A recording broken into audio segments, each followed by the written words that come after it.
안녕하십니까. 2025년 1월 19일 일요일 대한공화국 디지털실록을 기술하겠습니다. 오늘 새벽에 3시였다고 그러는데 윤석열에게 구속영장이 발부가 됐습니다. 그러자 윤석열을 지지하는 시위대가 서부지법을 난입해가지고 엄청난 난동을 부렸는데 경찰에 체포된 주모자급만 86명이라 그럽니다. 지금 전 경찰서들에 분산돼 가지고 구속수사 원칙으로 조사를 받고 있다고 그러는데 이것을 보면서 참 여러 가지를 생각하게 하는 것이 이것이 예상될 수 있는 것이 아니고 사실은 상당히 선동됐던 그런 느낌을 지울 수 없다는 것이 어제 영장 실질심사를 받는데 모든 수사에 공수처 조사에 협조하지 않던 윤석열이 영장 실질심사에는 예상을 깨고 참석한다 할 때부터 예고된 재앙이었다고 해야 할까요?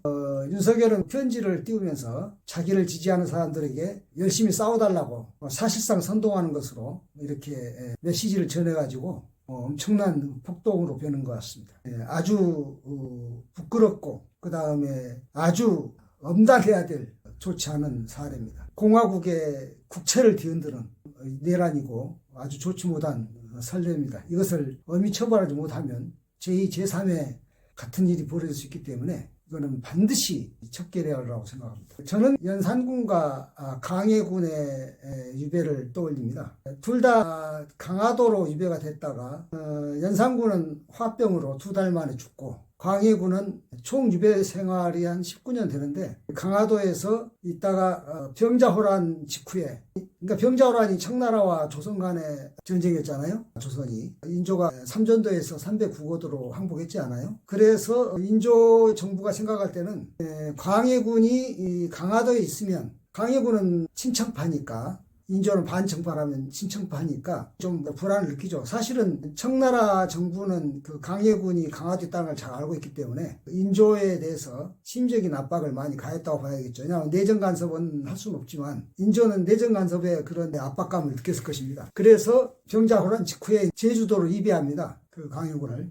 1636에 병자호란이고 1637에 이배를 해서 제주도에서 이배한 지 4년 만에 1641년 4년 만에 죽습니다. 제주도 유배했을 때는 유리안치라 해가지고 이렇게 가시로 울타리로 가둬놓는, 그래서 대문 밖에 나갈 수 없는 그렇게 가둬놓고서 그 4년을 견디지 못하고 죽죠. 연산군은 화병으로 2달 만에 죽고 광해군은 아마 유리안치하지 않았더라면 19년보다 훨씬 더 살았을지는 모르겠어요. 유리안치는 가시울타리로 가둬버리니까 취소나 교도소의 독방은 그래도 운동할 수도 있고 운동장 나갈 수도 있고 그러지만은 제주도 유배지는 유리안치된 집은 정말로 나갈 수도 없는, 갇혀서 어떻게 막말로 밭에서 뭘 지어 먹을 수도 없고 상궁 하나 넣어주는 무슨 식은밥이든 뭐든 얻어먹고 연명해야 되는, 그렇게 살다가 죽었죠. 일설에는 독살당했을 것이다. 왜냐하면은 상궁이 왕궁에서 붙여주긴 했지만은 그런 것이 그 당시에 무슨 벼슬은 아니었을 것 같고, 그러니까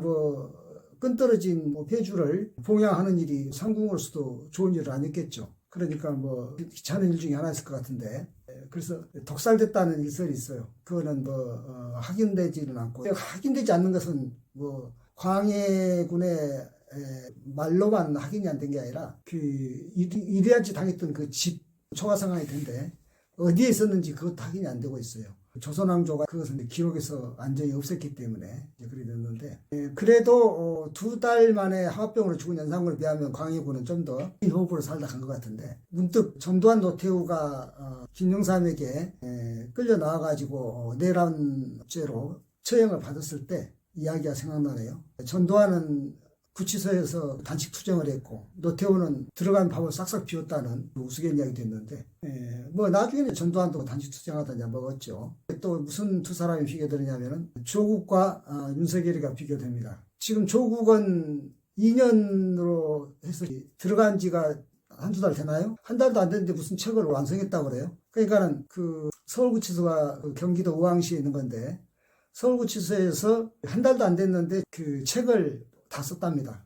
그래가지고 탈고해서 밖에다 출판을 하고 내놨다 그러는데 무슨 책인지는 잘 모르겠습니다만은, 그런데 비하면은 윤석열은 지금 사흘 나흘 이렇게 대치하고 있는데 그걸 견디지 못해가지고 그냥 설레발을 치고 자기 지지자들에게 좋지 않은 일을 시키는 대통령의 그릇에 맞지 않는 마치 가출한 애미가 자식들한테 애비한테 해코지하고 시키는 것 같은 그런 식의 덜떨어진 메시지나 전달하고 그래서 결국 오늘 새벽 같은 그런 일이 생겼는데 아마 이 일은 계속 윤석열을 비호하던 여당에서도 굉장히 아프게 받아들여야 할 겁니다.